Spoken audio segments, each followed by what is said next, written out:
Welcome to the show where we explore the who, what, where, how, and why of the extraordinary people who define our north of normal metro.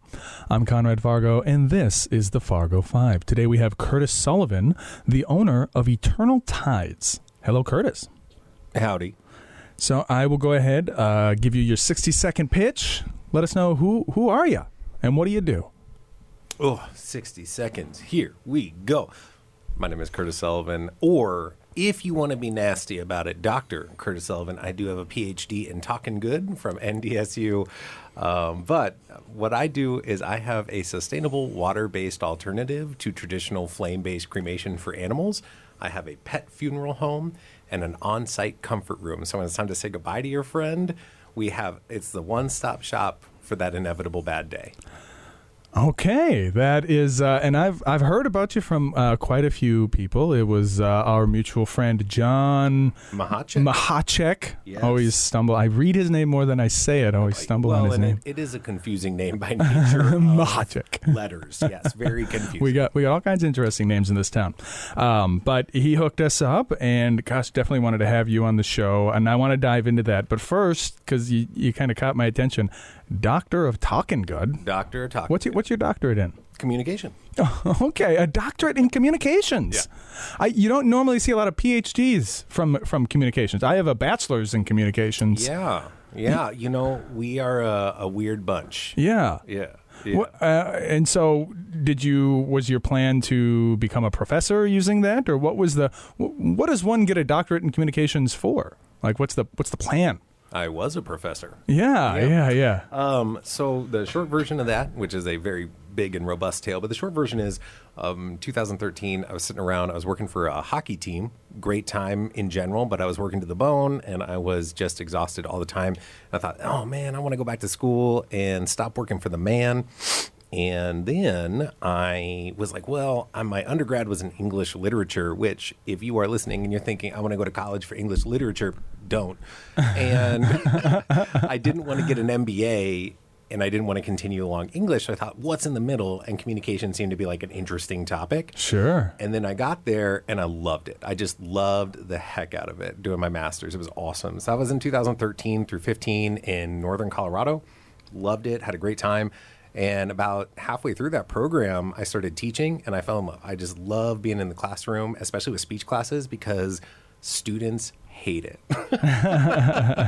And so I went to my advisor and I said, how do I do this? And they said, get a PhD. And I said, cool. Where? And they said, North Dakota. And I said, why?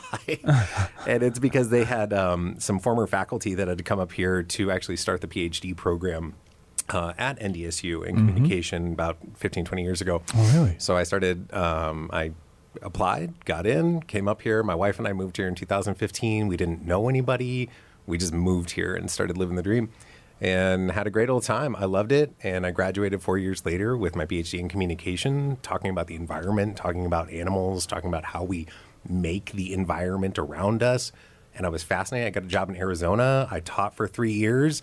My first year as a full-time professor was COVID lockdown. And the school I was at didn't really have a program for communication. What school was that? It was at Embry-Riddle Aeronautical University. So UND fans will know that because it is the leading flight school, essentially, in the country. Yeah. And the UND flight team and Embry-Riddle often go back and forth at who's the champion for competitive flight team. Okay. Yeah, wow. But where is it? Is it up near Grand Forks or no? No, it's in Arizona. So we were in beautiful northern Arizona. Gosh. Like you move around a lot. Yes. Yeah. Okay. Where were you born and raised? Oh, well, my parents were in the Air Force, so I actually was born in Ohio. We lived in Grand Forks in 1986 to 1988. We lived in Florida. My parents left the Air Force, and more or less, I grew up in Colorado. Wow. And then we moved here in 2015. We moved away for your doctorate and then came back. Yeah, so we're one of the few people that can say we intentionally moved from beautiful places to Fargo twice. Yeah. Well, I call it our immigration policy, right? Longtime listeners of the show, I always say that you must be this tough to live here. And then there is something about the Fargo to Arizona pipeline. It's interesting that your PhD then sent you to a university in Arizona. Yes. That's almost a coincidence, though, because it seems like, I mean, my normal trade is I'm a realtor at Berkshire Hathaway Home Services, Premier, I got to say the whole thing, Premier Properties. Gosh, I saw a lot of people who are leaving town to go to Arizona. Did you run into a lot of North Dakotans while you were down there? I'm not kidding you. So my wife and I, we lived in a town called Prescott Valley, which is next to Prescott. It's about 45 minutes and just on the other side of a mountain from Sedona. Beautiful landscape, right? And our neighborhood, we would joke that we brought the average age of our street down by 20 years because we had 2 octogenarian neighbors named Jan that lived across the street from each other. One with purple hair, one with white. And then the woman who lived across the street from us was from Wahpeton. Huh. Like, are you kidding me? Yeah. So we met a handful of North Dakotans there, but just, of all the people in the city to live across the street from us, Wahpeton. Because there's not a lot of people in North Dakota, but it's a small world and not a lot of people moving around. So if Fargo, not even the longest place you've been, or as far as like your overall life, is Fargo have the majority of the years of your life? That's a great question. As far as cities, yes. As far as states, no. Because mostly grew up in Colorado. But my wife and I, we've been running around together since 2010, yeah. And we have lived, this is the longest we've ever lived in one home since being together. What's a big difference? Is there anything special or unique? Like you said, it brought you back, right? What keeps bringing you back to North Dakota? Back to Fargo? Well, maybe you noticed, but it's like 80 degrees outside. Yeah. It's just chef's kiss. Fantastic, right? I have said since 2015 and moving here, like best summers of my life here. Yeah. And I've spent summers in a lot of places, but best summers of my life here. I think the community is really good. It's not perfect, but there are so many really cool aspects of our community. Absolutely. I spent about 1.5 years working for our Chamber of Commerce doing grant management. And that brought me front and center with a lot of our nonprofit community, which is super cool. But census data tells us that actually this year we passed 10% of Fargo proper's population not being born in the United States. Wow. Right? You would not think that it's a 10% immigrant population. Right. And that's for Fargo proper, so I'm not entirely sure what it is for the whole metro. Yeah. But I think that says something. And I think it's even more in like Moorhead, right? And I don't know off the top of my head. But I thought that was really cool. That was a cool statistic that I found. But I think it really illuminates some of the best parts of our community. And whether you are looking for delicious food or a cultural experience or something that's just a little bit different than the everyday, that is something that Arizona didn't offer us, particularly in the community we lived in. Really? Yeah, for sure. And Colorado's awesome. I'm not besmirching Colorado, but when you grow up in a really popular city, I grew up in Fort Collins, Colorado, which is like a huge beer mecca. When cannabis legalization happened, you couldn't throw a rock. And so people are just like fluctuating to Colorado. And I watched my town just change a lot. And it's not about like, oh, I don't like those people. It was just like the town couldn't keep up with the infrastructure of growth that was necessary. And so you can't get anywhere without like bashing your head against the wall of frustration. So Fargo is just like this perfect little microcosm. And I think about it the way I thought about my hometown, Fort Collins, 20 years ago. Yeah. In a good way. Well, so do you think in 20 years from now we're going to be in trouble? Be wise, Fargo. Yeah. Pay attention to metropolitan areas that did not grow thoughtfully. Okay. Right? We're kind of limited when you think about how our city's growing. Yeah. Well, it can't go up. That's the big problem. Our dirt is so soft. Right. We get Leaning Tower of Pisa situation, which is why the downtown where they got that big giant tower took forever to build because they had to put these huge piers deep down in the ground to kind of counterbalance. And we can't go up, and we can't really go north, and we can't go Why can't we go north? Why can't we go north? Well, you have this big old gap because of the airport. So if you look along the river, there's some community growth to the north and whatnot, but you have this like huge no man's land of like NDSU and the airport. Yeah. And then there's some legislation that's keeping a lot of that area over by where like Homeward Animal Shelter is. There's like, I was on the Fargo Public Schools Long Range Planning Committee. And one of the things that I had really learned about that was like, people like, this is such a big area. Why aren't we using it? Like, we can't. Like, the state and the city won't let us in any possible way because of this very old legislation. Yes. So if you get on the interstate, you'll notice like when you get close to that Horace exit, like between 52nd Avenue South and 100th Avenue South, it's just like, it's exploding every day. So we're moving south and we're moving west. And I think at some point very soon, we're just going to eat Horace. Oh, yeah. Yeah. We already sometimes call it South Fargo. Like it's. Well, we have a lot of like reciprocity between them, between some of our utilities, some of our education resources. But yeah, it's not that is not down the road too far. You know? No. I mean, the housing, it's almost continuous at this point, especially if you take Cheyenne all the way down there. Right. So water-based, I mean, we'll jump. Back to water. Action, right? Water. Well, I mean, I don't want to bury the lead. So because it is. Yeah. I mean, tell me more. I mean, what is it? Water-based as opposed to fire-based? Yeah. What? Hold on, I have like a burp just. No, yeah. Hold on one sec. Yep. Oh, there we go. There it goes. Got okay. it. Okay. Sorry about that, everybody. That being said. Okay. Story. Yeah. Actually, I just made a little post about this today about how we latch on to story more than we do to facts. Let me tell you just a quick story. It's 2021, it's November, and I'm a scholar. I'm working for my university, and I go to my national conference. You raised an eyebrow, and you're like, PhDs in communication. Well, fun fact, there's about 5,000 PhDs in communication in the United States. Pretty cool, right? So the National Communication Association is predominantly professors and graduate students, for the most part, and a couple of other folks that are just interested. And if you're a professor, you are a part of that, like if you're a professor in communication. And so in 2021, we're still like coming out of lockdown, but our national conference was in Seattle. And my little microcosm of that, of the 5,000 scholars, about 2,000 were coming to that conference, and about 200 or so are environmental communication folks. And that's where I was really just vibing. That's where I met my tribe, if you will. And so Washington in 2020 becomes the first state to legalize something really cool. And it's not what you think. They legalize human composting. And I'm like, go on. So as I'm getting ready for this 2021 conference, I was elected to create a field trip for my environmental comm people.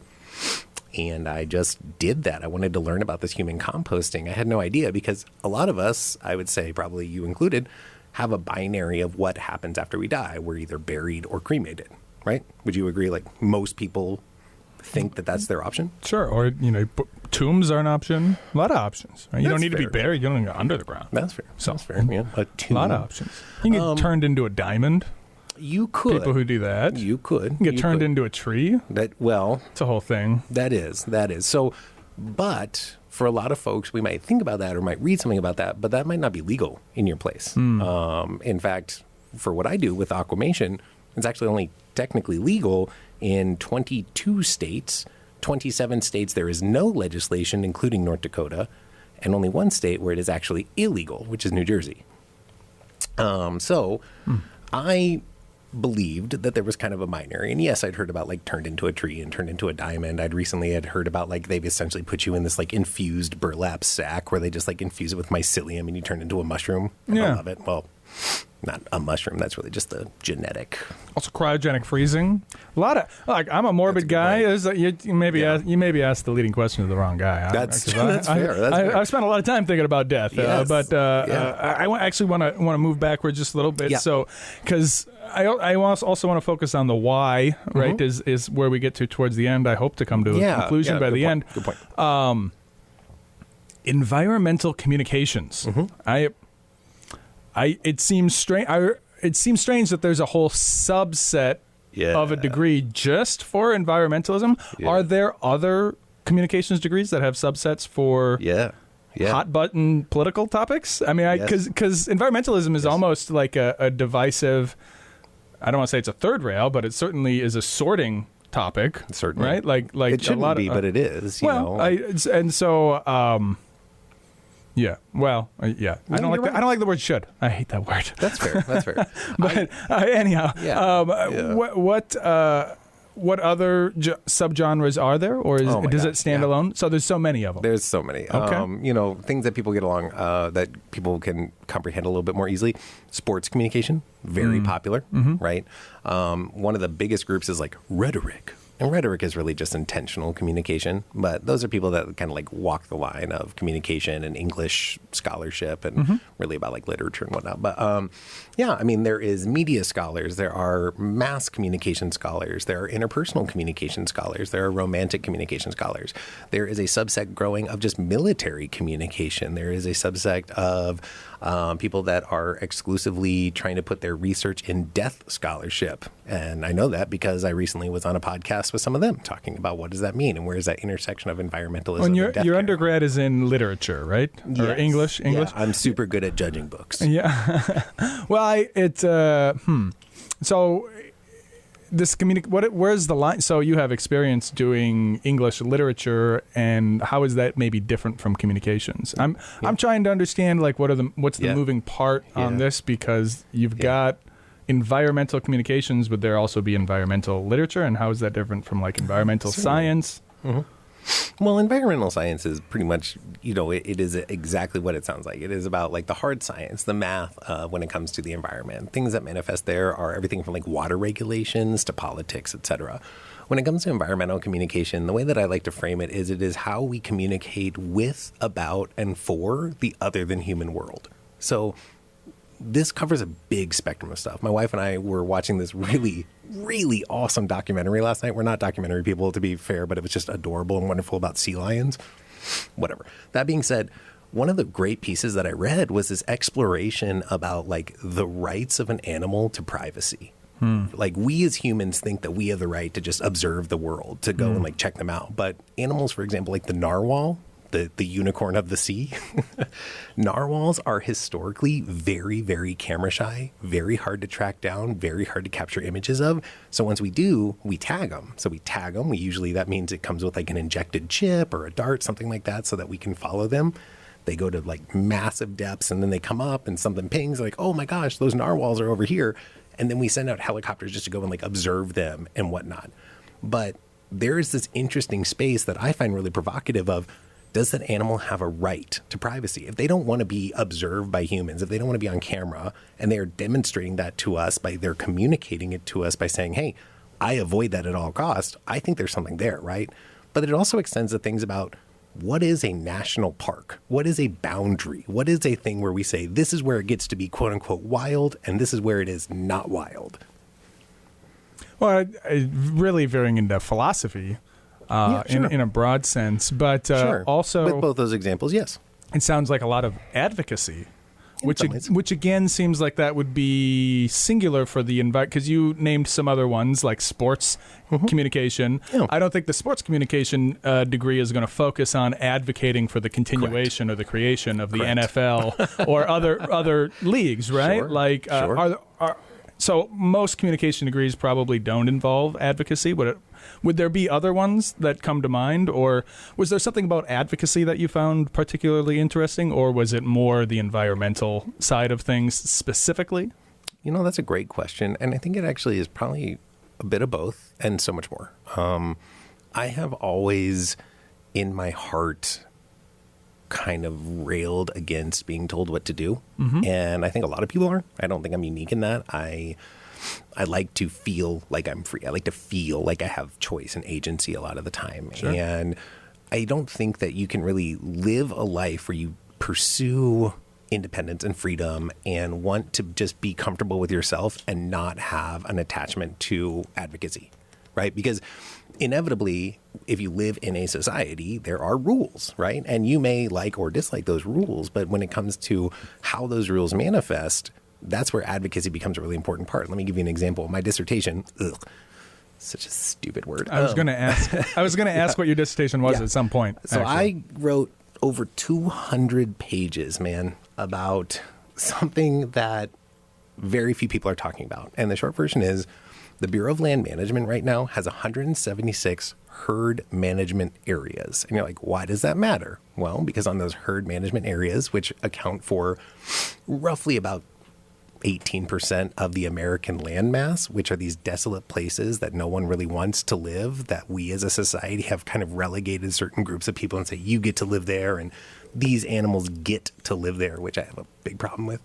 But this Bureau of Land Management and the herd management areas exist because the Mustang is a national symbol of the indomitable spirit of the West. In the 1950s, good-hearted legislation protects the wild Mustang. So what is a Mustang? Well, like many things, a Mustang is rhetorical. A Mustang is simply an unowned horse. So it is a horse. Cool. Fun fact, when Columbus and the other early explorers showed up in what is now the United States, North America, there is no documented evidence of horses. Yeah. So they are an invasive species. Yeah. And yet And I think a lot of people don't know that. They don't. I think a lot of people picture the Native Americans as almost like the Mongols, like horse riding warriors, but the horse was introduced by the West. Right. Yeah. Absolutely. Right. So we bring horses to this landmass, and then some of the tribes make that a part of their culture. They make that a part of who they are. It becomes part of their like rites of passage for their young over people. the hundreds of years. Right. So then we look at this like, okay, so a horse doesn't exist here independently of us. We bring that here as an invasive species, and then we use that to dominate the West, to control it, to make it habitable to people, right? So it becomes a spirit. In the 1950s, a woman who goes by Mustang Sally, becomes the moniker applied to her, becomes this advocate for horses. She's a Republican woman from Nevada, and she just like sees horses suffering as like, we should do something about that. And I think that comes from this really good place. But what happens is her efforts ultimately lead to this legal protection of the horse, this rhetorical creation of the Mustang and what it means to us. And then the Bureau of Land Management kind of gets dumped on to say, okay, well, now we have all these horses that are protected, and Mustangs, if you own a horse and I own a horse and we live next door to each other and our horses become friends, a wink, and then mama horse goes out into a public place, Bureau of Land Management owned public place, burrs that horse, that is a wild Mustang. And that's not connected to the EPA at all, and Nixon, that whole thing?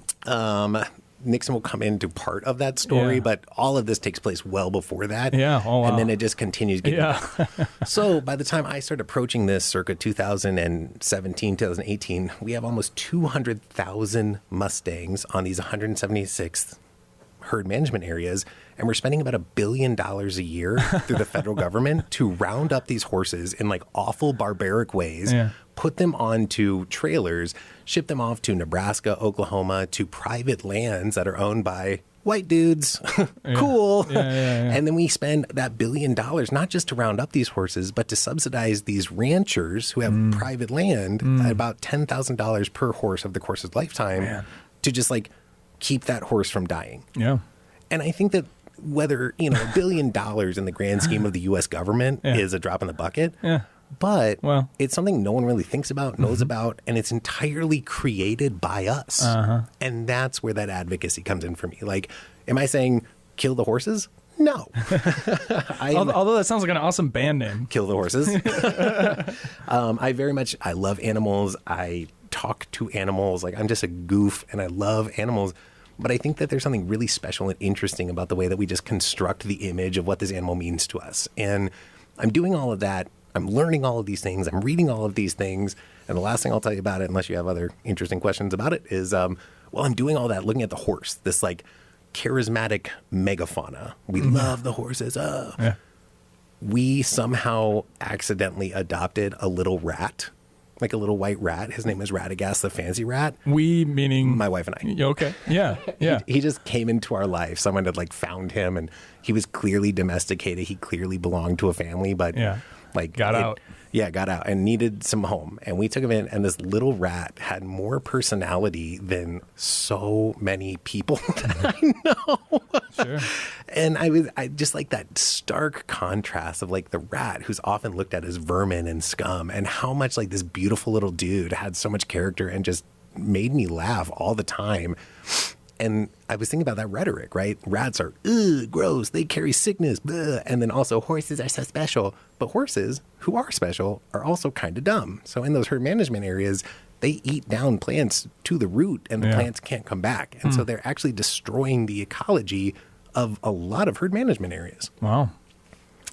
So it's like, rats are gross, we hate rats. And I'm like, I love them, they're so great. Horses are great, yay. And I'm like, horses. So you've got all this passion for righting wrongs, advocating, make the world a better place. Guess. Where does that connect to Eternal Tides? Where's the timeline in between there? Yeah. Where did you? Sure. And I don't think we've yet explained exactly what water sublimation. What that is. Man, I warned you before the interview. You got to dial me back. No, I'm doing it. Yeah. We got another 20 minutes. We're good. So, Aquamation, alkaline hydrolysis, the what of it, right? It is an alternative to flame-based cremation, and we use water, heat, pressure, and potassium hydroxide, KOH, to gently reduce an animal down to its bones. So when we cremate an animal, we use fossil fuel, usually diesel. That has to be about 1,500-ish degrees, and we just burn a body for about 3 hours, right? If it's a horse, probably a little bit longer. If it's a cat, probably a little less long, right? Okay, well, I'm not saying everyone has to be environmental, but I think all of us have been behind a car in the winter and just seen that, right? So if we have to do that for a cat and a horse, etc., on average, it is comparable to a 500-mile car ride to cremate an animal, on average, when it comes to fossil fuel use and carbon emissions. So if you are, I don't care, I'm not into the environment, sure, maybe my business isn't for you. But if you are like, hey, maybe we shouldn't just be like launching particulate matter, mercury, and smoke for no other reason than Fluffy died, that's maybe the person that might be looking at what I do. So, correct, I'm going to put it maybe more crudely, but I mean, this is what you do, right? So you should be able to handle a crude approximation. Please. Boiling them in acid. I mean, that sounds kind of like what the process is, right? I mean, is it not in like that? In a crude way. That is a way to put it. But okay. Let me warm that one up just a little bit. Right? So, I've got a way to cut right to the bone. No like pun intended. No, I like nice. So potassium hydroxide is a base. So, chemically speaking, you're wrong. No. Okay. No, that's good. That's good. Potassium hydroxide is an alkali metal. That's a good one. I like that. I like that. When an alkali interacts with water, it has a corrosive effect, much like how we see acid presented in the movies, right? Yes. So I use potassium hydroxide, as mentioned. That corrosive nature degrades over time. So when we do put the animals in, I do everything with respect and love. I actually, on my website, if people use my services, they can pick a song that they would prefer played while I process their animals and get them ready to go. Well, I don't think that it's any, so, I fire nice with me over here, right? Sure. So I put it crudely, but I mean, is it any less crude than just putting them on fire? I mean, you know what I mean? So I think so. I think so, honestly. Yeah. Well, they're different. So, but what you get at the end, though, like the end result, like what do you get at the end? You get the bones. Yeah. Is the rest of the stuff, is that then washed out? Do you get that like you do with the ashes, or what do you question. Get? So when you cremate an animal, you don't get ashes. Actually, I was just talking with a dude who does cremation probably 2 weeks ago, and he's like, well, ashes are just this, chemically speaking. I was like, cool, dude. But like that might be the definition of it, but the connotation of ashes is like things that have been burned, right? Yeah. So chemically, it is ashes that you get back from either me or standard cremation. Okay. You actually get about 10 to 20% more from our process because it doesn't degrade the bone matter as much. And it's also a lighter color. And so it's kind of like powdered sugar or flour is texture of it.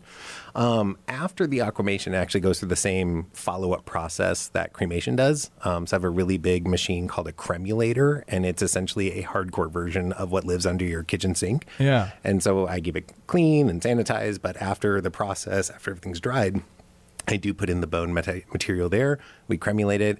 And then also, I try and care. I try and show that care. I learned how to sew for this job, for example. Yeah. And I hand sew bags from upcycled bed sheets or donated fabrics from people. Sure. So when they get their animals back, they get it in a nice little bag. Like a pouch. Yeah. And it's not like a tin. There's like a lot of love that goes into that from the get-go. So they get back powder. Yeah. And it's actually cremated ashes are kind of bad for our environment, but because of our process, it's actually 99.5% calcium phosphate. So if regulated and kind of deployed over time, it can be really helpful for certain gardening products. If you go to Baker, for example, you can buy calcium magnesium for your garden. It really helps with like tomato growth, for example. And so you can use this for your garden very nicely if you would like to without a problem, unless you're just like, boom, dump it on. Like if you deploy it thoughtfully, it can be great. You also asked about the wastewater. So the wastewater is potassium, water, nitrogen, magnesium, and the other various compounds within a body. And if you know what that is, that's basically fertilizer. So part of my goal is actually in the next 12 months is how can we officially make that liquid fertilizer? Because we are in a fertilizer shortage nationally. So how can we take what I use and make it even more sustainable? And instead of putting that water into our wastewater system, how can we harvest that? How can we process that and say, okay, we need this many parts per million added of magnesium to officially make it fertilizer? So we've already reached out to 2 organizations in Minnesota, and I'm working with Grand Farm to find a better way that we can actually finalize that. Wow. And so okay, so this is, I very much is like cremation, but it's a more environmentally friendly. We use, we use about 10% of the energy of standard cremation. I can't say that we're carbon zero because we have to use electricity and gas. So my water comes in at about 140 degrees. I have the same tankless water heater in my business that I have in my home, right? And so we use about 200 to 250 gallons per cycle of water, which is less than the U.S. household uses on average per day. That's about 325 gallons.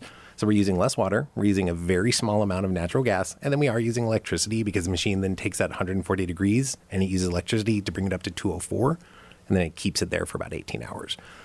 Do you have, so your main competitor would just be the cremation? I mean, gosh, I mean, when I lost my pet, I went and just buried her somewhere very special to me, like that. But did your pet die of natural causes, or did you have to put her down? She got food poisoning. Oh, yeah, and it was sorry. It was really tough. And it was one of those: do we take her in? Do we not? Do we take her in? Do we not? She seemed like she was getting better, and then when she didn't start to get better, I'm sorry. over that night, it's actually. Can I add something to that? Yeah. And it's no slight to burying. Actually, we buried my dog. The first day of this journey was March 1st of last year. And I came home. I went out with some friends from my old job to celebrate. Like I was free. And I came home. My dog was on the floor. Like it was awful. That was my dog of 15 years. It was heartbreaking. So we did bury her. But something to think about. Less than 40% of the Fargo Metro owns their home. Yeah. So that means 40% of the people don't have the right or privilege to bury their animal, right? Furthermore, if you euthanize your pet, right, you go to the vet and the vet injects that with some chemicals. Those chemicals leach into our system. They leach into our groundwater. They leach into our soil. And if you live on a ranch or a farm and let's say a fox or a coyote or something digs that up, because legally you're supposed to bury it 1,000 feet away from a structure and 36 inches down. Do you want to dig a 36-inch hole? Right? Like that's hard work. I did. Well, you did. You probably didn't like it. And for 100 days on average, it's below freezing in our community on average annually. So you can't dig that hole because unless you own like a large scale scoop to do so, it's basically impossible 100 days a year for people in this community. And if 40% of our community doesn't own their home and they have to do something with their animal after 36 hours, that's a monopoly, man. Yeah. For 100 days a year, you have one option, and that's cremation. Oh, really? Well, yeah. The one option is, and that's where I was getting to, because I wanted to kind of paint the picture. Yeah. So, I mean, your pet passes away, your renter class, that's a good way to put it. Where do you go? Like, you just take it to the vet? Or how many different places are there to take your animal? Great question. And one in our town. There's only one pet cremation place in town. Officially, yeah. So, wow. She's been operating 30 years. I have no grievance with her, no umbrage. She did my family a solid on 2 occasions, so no grievance to her, right? But she's been operating relatively unopposed. Now, Castleton Veterinary Services, they have an in-house cremation in Castleton. So even though we have a clinic in South Fargo, they still take their animals to their place in Castleton. But really, you have one business, Castleton, and then the NDSU pathology lab, which you're only taking there if you think they have something really bad. Yeah. And then there's one crematorium in Wahpeton. And so for most people in our community, they don't know what to do. And most vets, about 85% die in vet offices. Yep. Yeah, being put down, And then all of our vets, there's 12 clinics in the area. Wow. I'm working with 5 of them, but all of our vets have a form, and you're like, they say, do you want to take it home or do you want to cremate it? And with the 5 I'm working with, it's do you want to take it home, do you want to cremate it, or eternal time? Yeah. Okay, and what's the holdup with the other 7? Have you been in contact with them? I have. I've tried, yeah. So Castleton, they're taking care of themselves, right? So I get that. And the other ones, I think changes. It's new, right? Yeah. So this last year in August, I was at the North Dakota Veterinary Medical Association meeting, and about 90% of the vets had no idea about what this is. Yeah. They just never heard of it, right? And I think that's just reality. It takes time for new ideas to grow. So vets are great. I like a lot of them. They're so wonderful. I'm not trying to say like, oh, boo to you, like you 7 clinics, but I can tell you definitively of those 7, I have worked with 5 of their customers and clients directly. And so they're missing out on that money. Yeah, you bring up the money, and that's what I'm not afraid to ask slightly uncomfortable questions. Sure. Price point. Like, what does it cost to send to the one cremator in town versus what does it cost to send to the one, what do you call yourself, a sublimator? How do you like to, what's Aquamation. the tour? Aquamation. But then you need a tour. Teachers are teachers. Doctors. Oh yeah. An or, cremator or. You need an or. Yeah. You don't have an or. Aquamator. Yeah, Aquamator. Yeah. If you want to be like, the process is technically alkaline hydrolysis. My machine is called a bioliquidator, but that's just a gross name. That does not feel good. Yeah. So, I like to kind of position myself as like, I use words like aftercare curator kind of thing, right? Like I try and really make it an experience for people. Yeah. What was your question? I'm sorry, I got distracted. Oh, what's the price points difference? I don't even know what it costs to cremate. Yeah. And then I don't know what it costs to aquamate. All right. Now I am going to say something that's going to... I need verbs. This is going to make someone upset. You do need verbs. Aquamate is fine. Yeah. Okay. The entire industry of cremation has historically been kind of cloak and dagger. So the crematorium has a price point that they set for veterinarians. And I also have that. But think about it this way.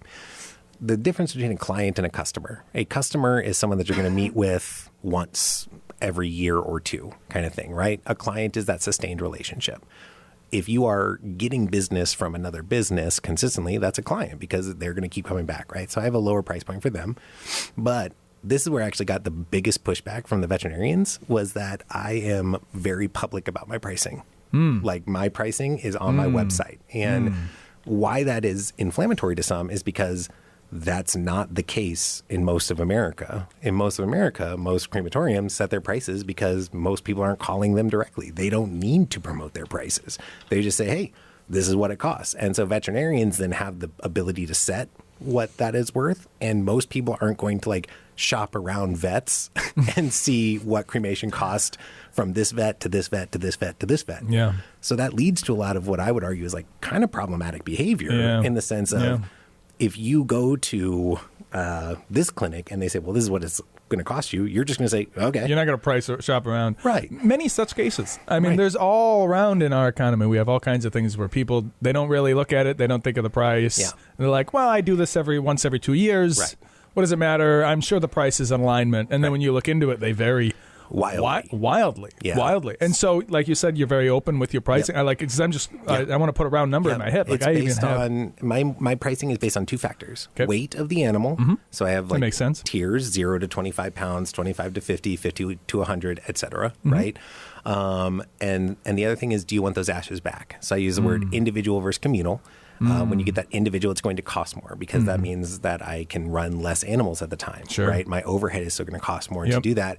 And I'm going to process those ashes. I'm going to give them back to you. I'm going to give you this hand-sewn bag, et cetera, right? Yep. So, if you're coming to me with a communal request for a cat, most cats are under 25 pounds, it's going to be $85. Oh, okay. Yeah. Right? Yeah. If you would like the ashes back, it's $145. And then it goes up from there. So it's not unreasonable. I've known people who spend thousands. I love my dog. You watch the playback. I started getting teared up just thinking about her. Yes. It's not a joke to me. Yeah. I love mine. But it's an animal. Right. I've known people who spend thousands and thousands and thousands of dollars. And so I could even imagine services like that. But we're talking hundreds of bucks? Yeah. That's, I mean, gosh, you must be working at quite a scale to keep. I mean, how many pets are you processing a day, or do you have other things that you're doing? Like, that's got to be hard to work at that scale. I am all in on Eternal Tides. It's just me. But we only opened last October, so we're just at the 6-month mark. And this is a new science that is environmental, which in this state can be inflammatory to some, right? If you use the sustainable word, it's like, oh my gosh, you might as well have said DEI. Well, right? Well, like, unfortunately, certain terms have been turned into hot button issues. Right. There's that connotation to it, right? So, I need to be doing more. That's the reality. I need to be processing really, honestly, about 50 animals a month to keep the lights on. And we're not there yet, but we're going to get there. Like, honestly, I deeply believe in what I do. And again, it's experiential because I want to give people a positive experience. In fact, once I leave here today, I'm going to go pick up from a vet clinic and I have someone driving up from Fergus Falls to meet me at 1 o'clock today to drop off their animal that they love. Yeah. Right? Because they found me. They found my prices. They found what I do. And they know that, like, I hope that I'm showing how much I care about your animal every step of the way. And that's the biggest thing to me, because I do. Like, I have had the privilege of taking care of a chinchilla. I've had the privilege of taking care of a bearded dragon. And I've had the privilege of taking care of a 141-pound cane corso. You know what I mean? Like, and the chinchilla got the same amount of love as that cane corso. Well, the cane corso probably got a little bit more because, like, I'm physically strong, but, like, I got to move that guy around. But like, I want them to have that love and I want them to feel comfortable. Like, I will care about your animal and that experience. I'm not just like tossing them in an incinerator, scooping them out and giving them back to you in a tin. Right? Yeah. You are getting love every step of the way. Wow. We've only got a couple minutes left here, actually. Yes. Can you believe that the time, it goes so quick? Yeah. It goes so quick. Too much. No, what I wanted, and I always try to focus in on, and if you can just like real quick, like what was the seed of the idea? How long had it been kicking around in your head?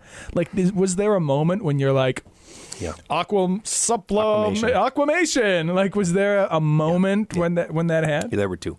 One was in 2021 in Seattle, right? Because I went out of that conference. We got derailed from that story, but I went and toured facilities doing human composting and Aquamation. And I met these two women in Seattle that they have an animal funeral home and Aquamation facility. And I was blown away because they had no background in it. And I was like, I have no background. But I couldn't shake it, right? November 21 until March 1st of 24, it just like lived in my brain rent free. And my wife overcame a major professional obstacle in January 24.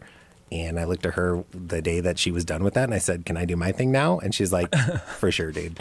And then I went on the journey to do what I'm doing. And that was profound and special. It's amazing how being a couple and having those resources to share.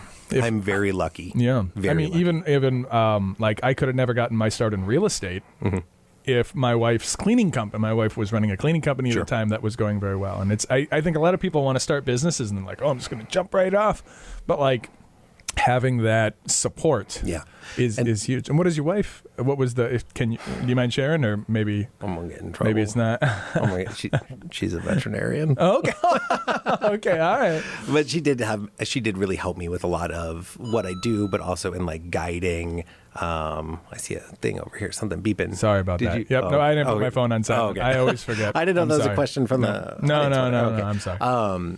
Yeah, my wife has been really helpful of giving me not like insider information, but like like the processes that happen. Synergy is good. Absolutely. And truthfully, like to your observation, her financial stability is, I could not have done this without that because 1,000%.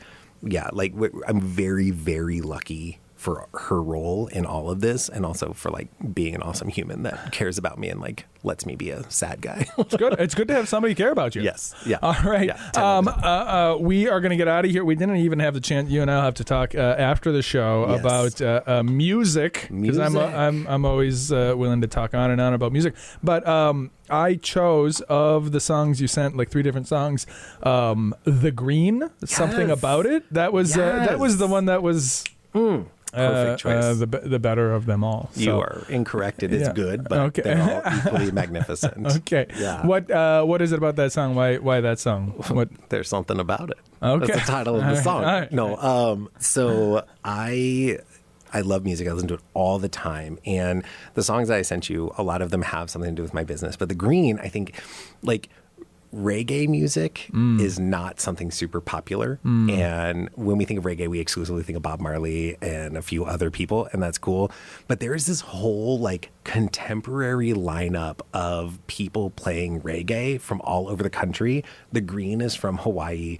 And more importantly, there's this place in Florida called the Sugar Shack. And like, I think about marketing a lot because I'm a new business. And the Sugar Shack does the Sugar Shack sessions where they predominantly have like reggae artists, etc.